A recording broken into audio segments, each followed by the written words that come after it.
Okay, Jenny and Steve, what about this point of getting smaller businesses actually engaged? Steve?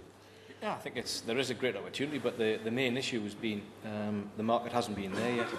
And I think it's almost, there is some inertia now. There's a lot, and again, the key issue is, and agree with Jenny's point, it's pointless putting a photovoltaic system on your roof until you've insulated your dwelling. It doesn't cost very much, saves a massive amount of energy and carbon dioxide emissions. But I think once that's done, you then look at what else can you do to reduce the energy consumption, and you have to introduce some sort of prime energy source.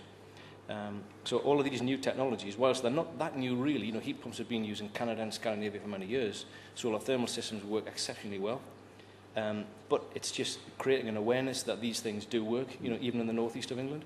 And there's some fantastic opportunities with the likes of ANEC, all the 12 local authorities here, everybody working together very collaboratively to try and not waste any sort of time and effort in learning, and actually let's work together as a region. So I think there's some great opportunities there.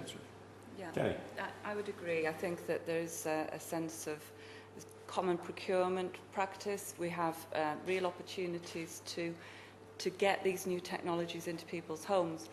I think the skills shortage is a bit of a red herring. I think what businesses need is just certainty, and the feed-in tariff is providing that for some areas. But I would say the offer of finance still isn't going to appeal to everybody. What I'd like to see is a cultural change, so that pre-retirement, when people are changing, they're equipped and they're given incentives then to make the properties more energy efficient, or to also engage in some of the job opportunities that will come along part-time through these new initiatives announced today. Okay, got time for one final comment from the floor. Yes, there we are. If we get a microphone there, that's brilliant. It was very encouraging to hear what you were saying about predictability for investors. I'm an investor in new marine energy technologies.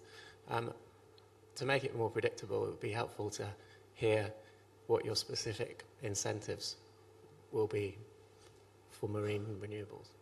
Sure. The government's got a system of banded rocks now, which we've called upon them to do that, to reflect the different costs of technology.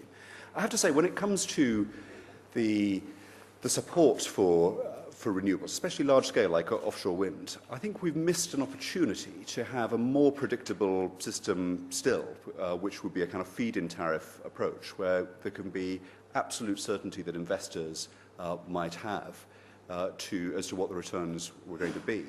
But if you do get to come into government, I mean, you can't always start from an ideal position. You've got to respect what's there, and even if you wouldn't have necessarily done it in quite this way, I think you need to sort of weigh up the disruption that would be caused by changing things sort of midstream. And so we haven't called for a change in that, even though I think actually a feed-in tariff from the beginning might have been a better approach for that.